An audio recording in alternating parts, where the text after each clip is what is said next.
Hello and welcome to Death is Whimsical today.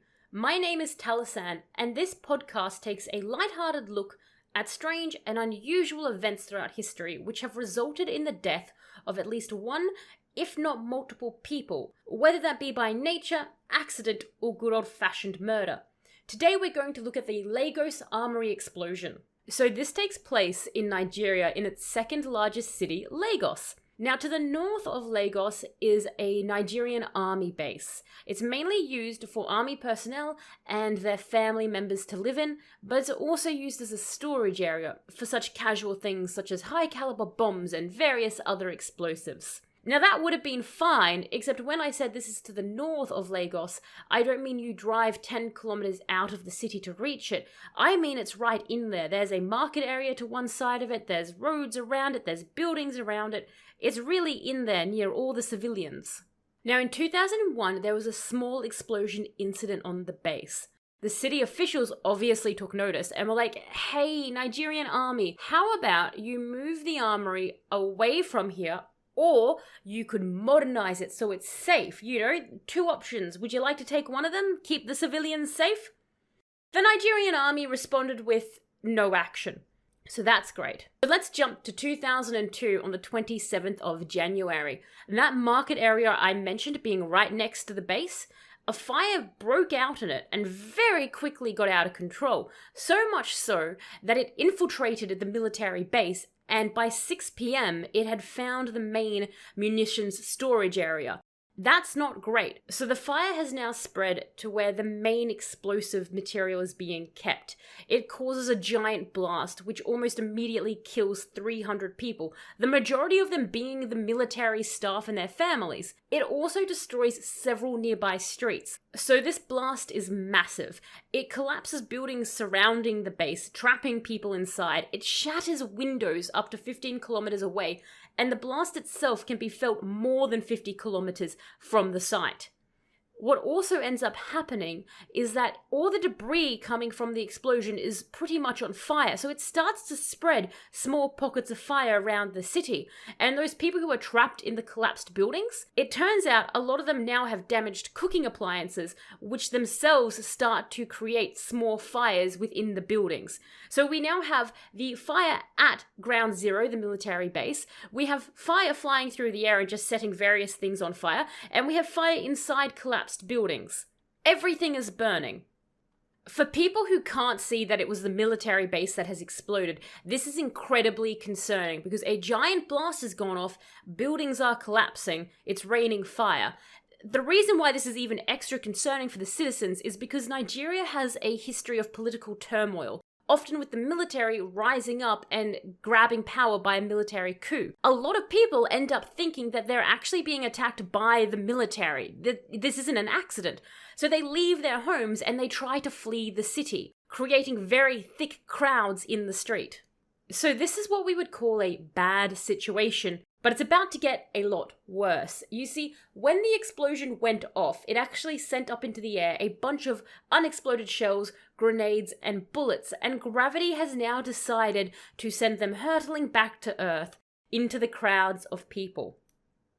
This does not help anyone who is afraid that it is the military attacking. I don't know about you, but if grenades started to rain down on me, I would assume that the army is attacking me. Grenade rain is not very common, so I would probably guess army. This then causes the crowd to do the thing that makes me most afraid of crowds, which is they began to trample.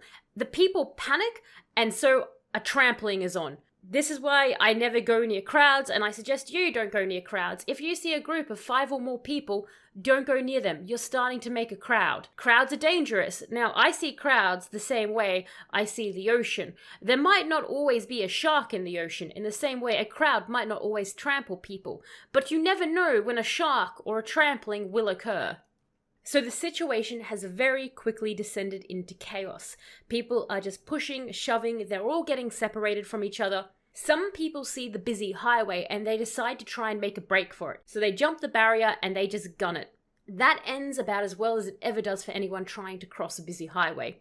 Now, there is another way that people see out of the situation. There is a banana plantation nearby. It doesn't have grenades raining down on it, it's not on fire, it's a viable option. So a lot of people head towards that. This would have been perfect, except for the fact that Lagos has a canal that runs from the north to the south side and borders the banana plantation. This canal, it's filled with water. Okay, it's nighttime, right? So you would think that's fine. People would still see the reflection coming off of the water so they'd know what they're getting into. But it's covered in floating plants. They're so thick, it actually looks like it's just solid ground. People don't realize what they're running into. As they hit the water, it's too late. Now, the water itself gets over a meter deep, but people could have waded through this. The majority would have been fine. The issue is the crowd of people. They're pushing and surging forward. So now we have the trampling situation again, even worse because we've added water into it. At least 600 people ended up dying because of the canal, because of people just pushing their way forward, forcing others under the water and drowning them. Bodies were actually found up to 10 kilometers away, which has to be one of the scariest ways to have woken up the next morning. You're just going out there with your cup of coffee going, I'm just going to have a nice look at the canal. That's a lot of dead bodies. I'm calling the authorities. Not a way anyone wants to wake up. So in the city itself, the emergency personnel are trying to react to the situation, but it's overwhelming. The firefighters don't have enough staff and they don't have enough points of water to deal with around the city. You've got the ground zero fire, you've got the fire debris that was thrown everywhere, you've got the fires starting up because of the grenades, and you have the fires inside of the buildings which is started because of electrical appliances. That is a lot of fire. The hospitals are very much overrun. If people did manage to make it to a hospital, they would have to wait hours for any medical attention because there were just so many people there. No one expects their city to suddenly just be explosions everywhere. So the emergency personnel are in severe need of some relief, some support. But the people who would have been able to provide that for them were the army, the guys who got blown up at the start of all this. So they're not coming to help.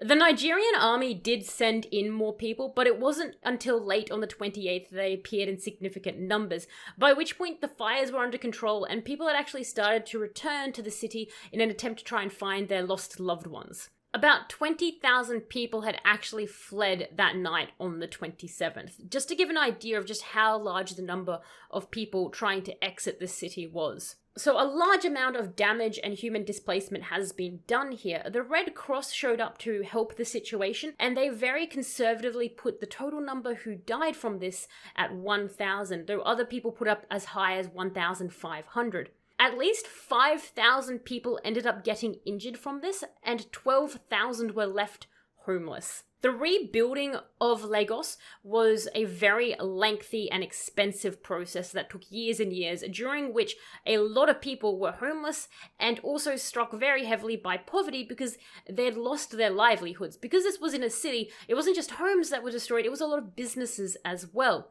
Now, on the 28th, the day after all of this went down, the Nigerian president did appear, and he demanded answers from the military, because how could something like this happen? This was destruction on a whole nother level.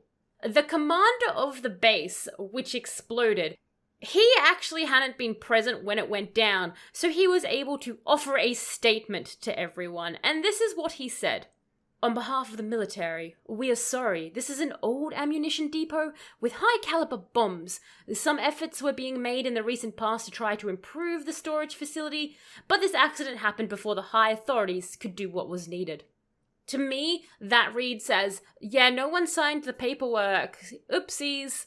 This enraged a lot of people because they felt like the military wasn't taking responsibility and was just trying to excuse the entire situation. The reaction from the military is even more frustrating when you recall that in 2001 they had had that minor explosion already, so they had been asked to do something about the safety standards and had chosen not to. And with that, we've covered the Lagos Armory Explosion of 2002. an incident which occurred because a fire got out of control, met a bomb, hit it off in an explosive way, and caused a lot of people to unfortunately panic. The total death toll for this was a minimum of 1,000 people, though it could be closer to 1,500.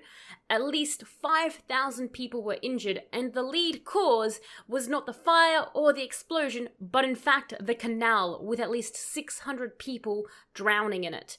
The repercussions from this event was a lot of new buildings needing to be created, and a lot of people very angry at the army. I hope you've enjoyed learning about this strange event from history with me.